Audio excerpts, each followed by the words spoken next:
بسم اللہ الرحمن الرحیم نحمده ونصلی علی رسولہ الکریم اما بعد بسم اللہ الرحمن الرحیم۔ عزیز طلبہ، آج ہم کنز الدقائق حصے دوم سبق نمبر 232 شروع کر رہے ہیں۔ اس سبق میں ہم کتاب الغصب کے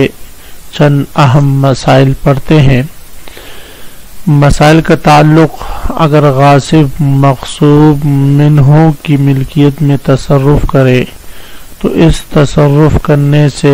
شے مغصوب کس کی ملکیت میں رہے گی اور اس کے تاوان کی کیا صورتحال ہوگی، اس کی مختلف نوعیت کی مسائل اور ان کا حکم آج کے سبق میں ہم جانتے ہیں۔ عزیز طلبہ، تو آتے ہیں کتاب کی طرف۔ سب سے پہلے ہم عبارت پڑھتے ہیں وَإِن صَبَغَ أَوْلَ التَّسْوِيقَ بِثَمَنٍ ضَمَّنَهُ قِيمَةَ صَوْبٍ أَبْيَضٍ وَمِثْلَ السَّوِيقِ أَوْ أَخَذَهُمَا وَغَرِمَ مَا زَادَ الصَّبْغُ وَالسَّمْنُ۔ صورت مسئلہ یہ ہے کہ اگر غاصب نے کسی سے سفید کپڑا غصب کر کے اس کو سیاہ رنگ دے دیا یا کوئی اور قیمتی رنگ دے دیا،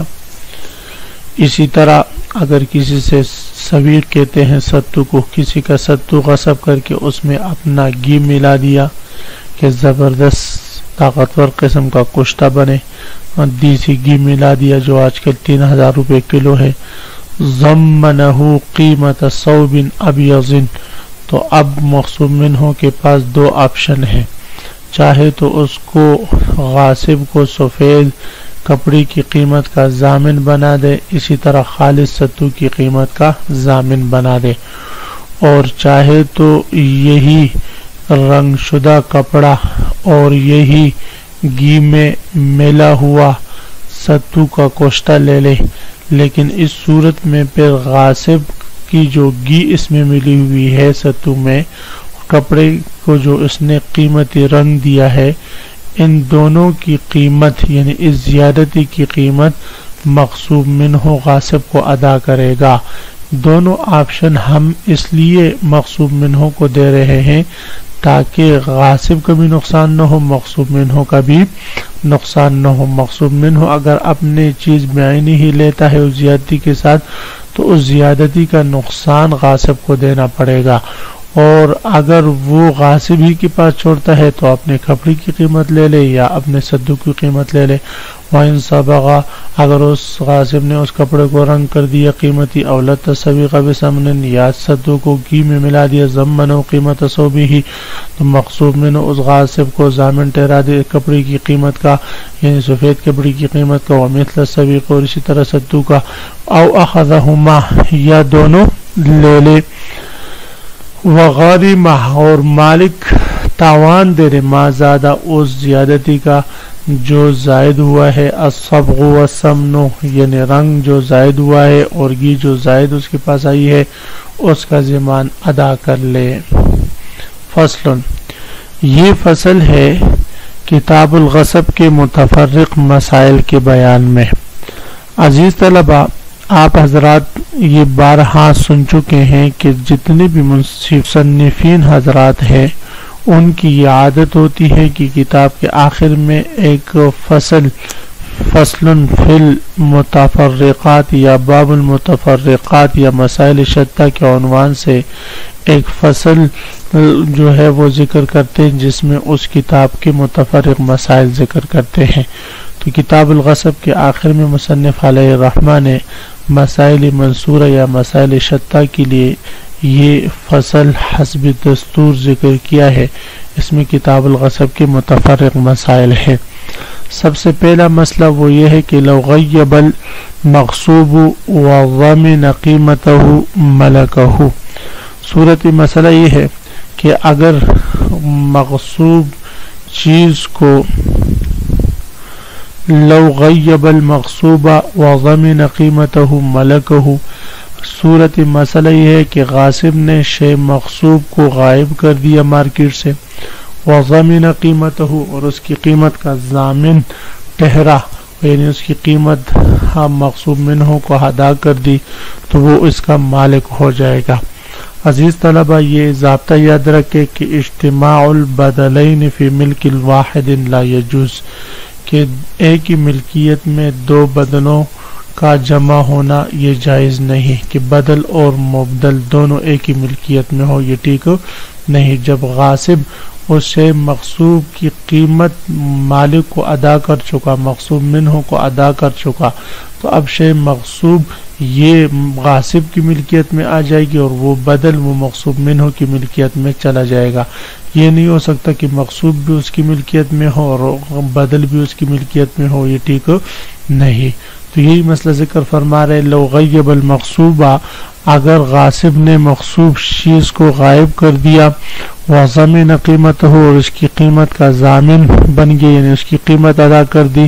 ملک ہو، تو غاصب اس چیز کا مالک ہو جائے گا۔ والقول فی القیمت للغاصب مع یمینہ، اس عبارت میں یہ مسئلہ بیان ہو رہا ہے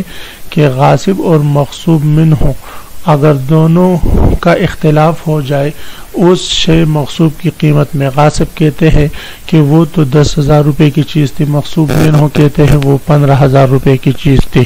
اب دونوں میں سے کسی کے پاس بینہ نہیں ہے، وہ شے بھی موجود نہیں ہے، وہ غائب ہو چکی ہے،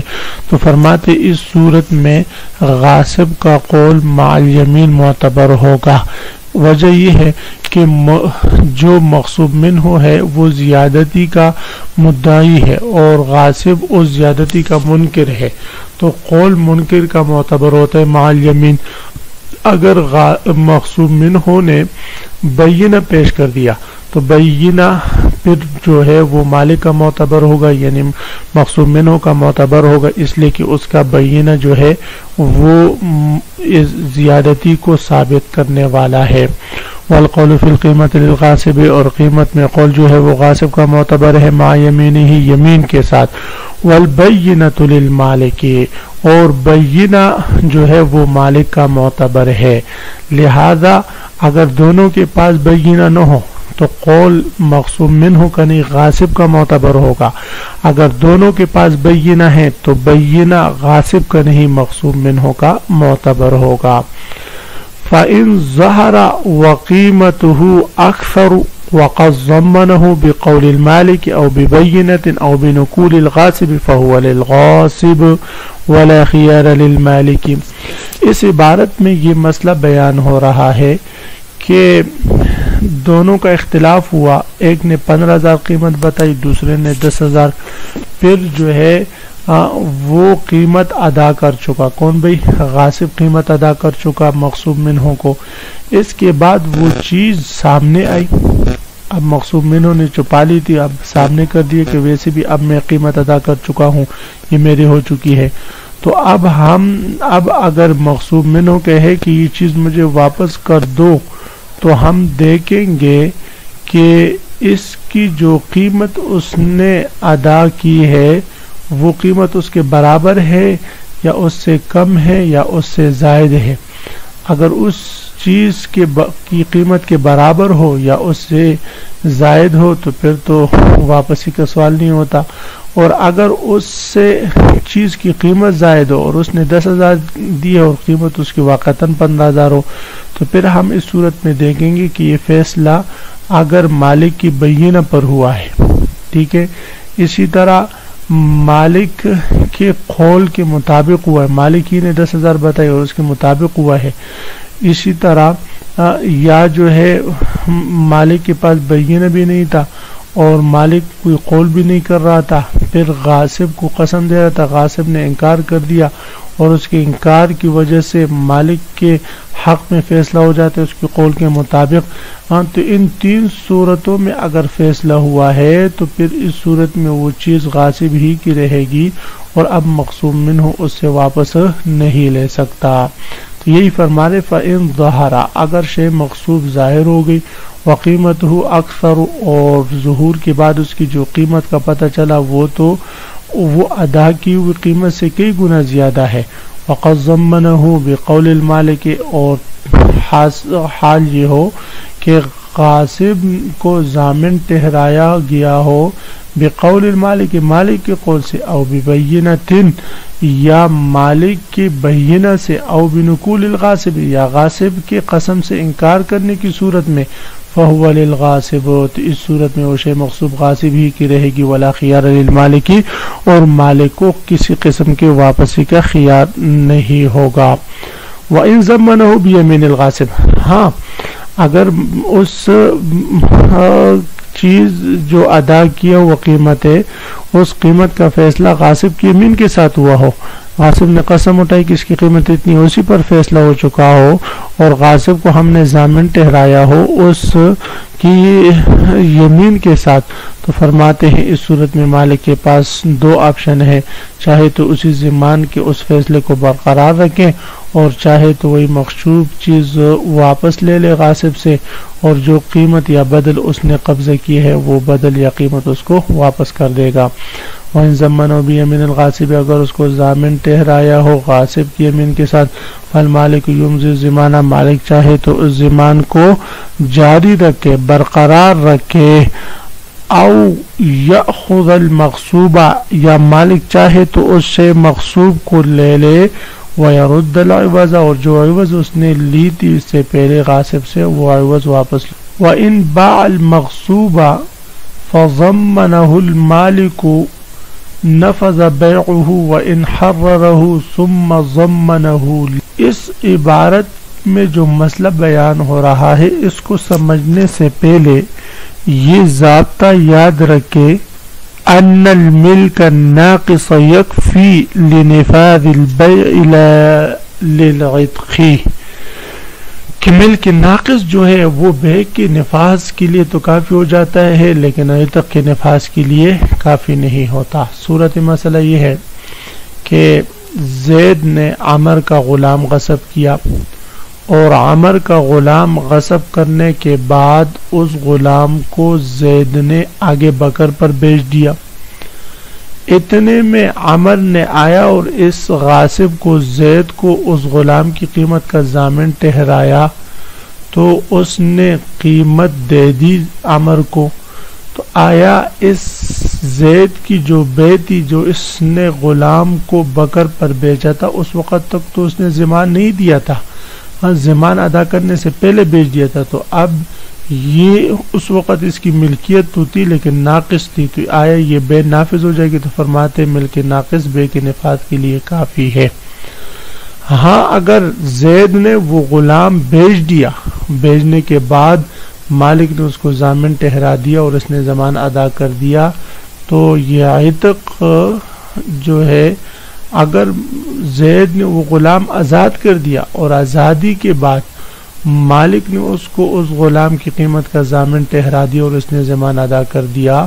تو ضمان ادا کرنے کے بعد وہ عتق نافذ نہیں ہوگا اس لیے کہ جس وقت عتق اس نے واقع کیا تھا اس وقت ملک ناقص تھی اور ہم نے ضابطہ پڑھا کہ ملک ناقص تو بے کے لیے کی نفاذ کے لیے کافی ہو جاتا ہے لیکن عتق کے نفاذ کے لیے کافی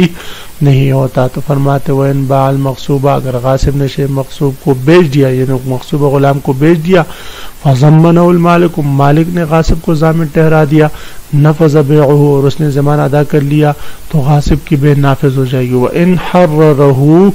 ثُمَّ ضَمَّنَهُ اگر غاصب نے اس غلام کو آزاد کر دیا ہو اس کے بعد اس نے اس کو ضامن ٹھہرا دیا ہو لا تو اس صورت میں وہ آزادی واقع نہیں ہوگی یعنی وہ آزادی درست نہیں